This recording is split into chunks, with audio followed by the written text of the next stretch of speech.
नमस्कार विद्यार्थी मित्रांनो, इयत्ता 6वी बदललेल्या अभ्यासक्रमामध्ये आपण पाहतोय गणिताचा पूर्ण स्वाध्याय, त्यातील दुसरा पाठ रेषा आणि कोन.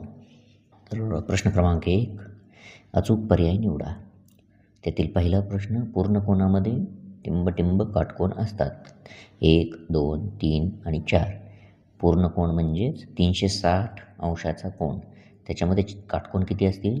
4. म्हणजे बरोबर उत्तर आहे 4. पूर्ण कोनामध्ये 4 काटकोन असतात. त्यानंतर सरळ कोनाचे 3 समान भाग केले तर मिळणारा प्रत्येक कोन टिंब असेल. शून्य कोन, लघु कोन, विशाल कोन आणि काटकोन. तर जर सरळ कोनाचे 3 समान भाग केले ना, तर ते तिन्हीही लघु कोन असतील. पहा, कारण पूर्ण कोन जो आहे किंवा सरळ कोन जो आहे तो असतो 180 अंशाचा. त्यामुळे 180 अंशाचे 3 समान भाग असतील 60 अंशाचे, आणि 60 अंशाचा कोन म्हणजेच लघु कोन. त्यानंतर पुढचा प्रश्न क्रमांक 3, किरण OP आणि किरण OQ यांचा आरंभ बिंदू टिंब आहे. पहा, हा किरण OP आणि इकडे जर आपण काढला किरण OQ, तर यांचा दोन्हीचा आरंभ बिंदू O असणार आहे. त्याच्यामुळे उत्तर असेल O. किरण OP आणि OQ यांचा आरंभ बिंदू O आहे. पुढील प्रश्न, टिंब दोन्ही बाजूंनी अमर्याद असते. तर काय? अ रेषा, ब रेषाखंड, क किरण आणि ड प्रतल. तर रेषा ही दोन्ही बाजूंनी अमर्याद असते. पहा, अशी रेषा असते इकडे आणि इकडे, दोन्ही बाजूंनी अमर्याद. त्याच्यामध्ये AB हा रेषाखंड झाला. ठीक आहे. तर बरोबर उत्तर, रेषा दोन्ही बाजूंनी अमर्याद असते. त्यानंतर पुढचा प्रश्न, जोड्या जुळवा.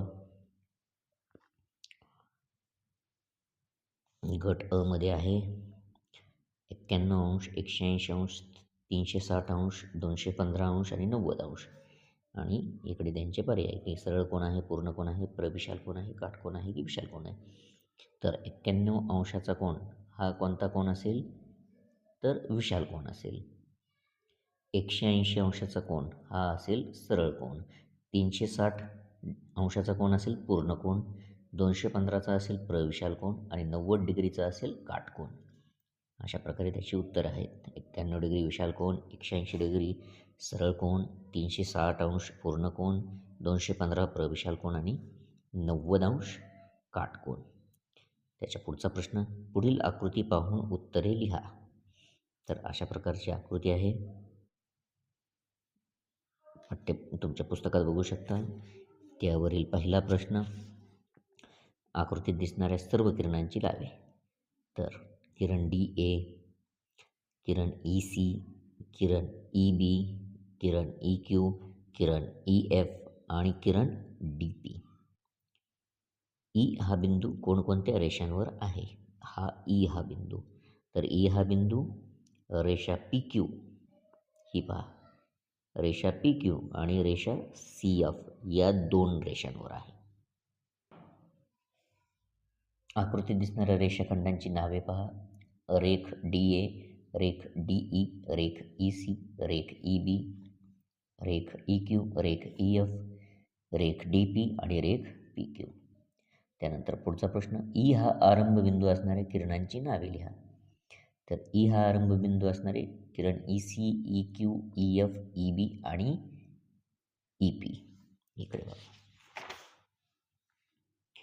हा इथे E हा बिंदू आरंभ बिंदू, EQ, EF, EC, EB आणि EP. त्यानंतर कोन BEQ हा कोणत्या प्रकारचा कोन आहे? त्याच्या भुजांची नावे लिहायची. तर कोन BEQ हा विशाल कोन आहे आणि त्याच्या भुजा आहेत किरण EB आणि किरण EQ. हा कोन BE आणि Q, कारण इथे EC हा काटकोन आहे.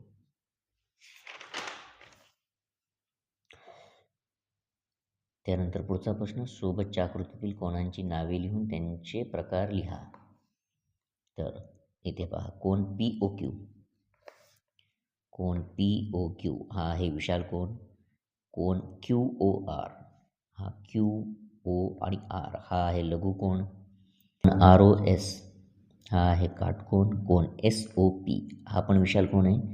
आणि कोण Q O S, Q O S हा आहे परविशाल कोण, कारण काटकोनापेक्षा हा मोठा आहे. त्यानंतर पुढचा प्रश्न पाचवा, खालील आकृतीतील लघुकोणांची संख्या शोधा.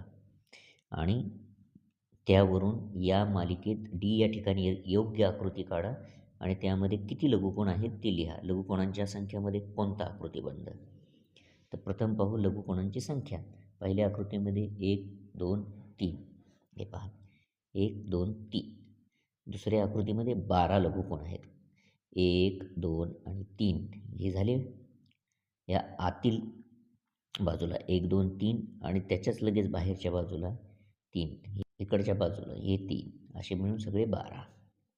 त्याच्या पुढच्या आकृतीमध्ये लघुकोण किती आहेत 21. मग येणारी आकृती कशी असेल पहा, ही अशा प्रकारची. आणि त्याच्यामध्ये टोटल म्हणजे एकूण लघुकोण असतील 30. आता यांचा लघुकोणांचा आकृतिबंध आपल्याला सांगितला आहे. लघुकोणांचा आकृतिबंध बघा, 3 लघुकोण आहेत, त्याच्यानंतर 12 आहेत, त्यानंतर आहेत 21 आणि 30. तर 3 अधिक 9 बरोबर 12, 12 अधिक 9 बरोबर 21, 21 अधिक 9 बरोबर 30. अशा प्रकारचा त्यांचा आकृतिबंध आढळतो. तर अशा प्रकारे आपण रेषा व कोन या संपूर्ण पाठाचा अध्याय पाहिलेला आहे. व्हिडिओ आवडले असल्यास नक्की लाईक करा, चॅनलला सबस्क्राईब जरूर करा आणि आपल्या मित्रांपर्यंत हा व्हिडिओ पोहोचवा. धन्यवाद.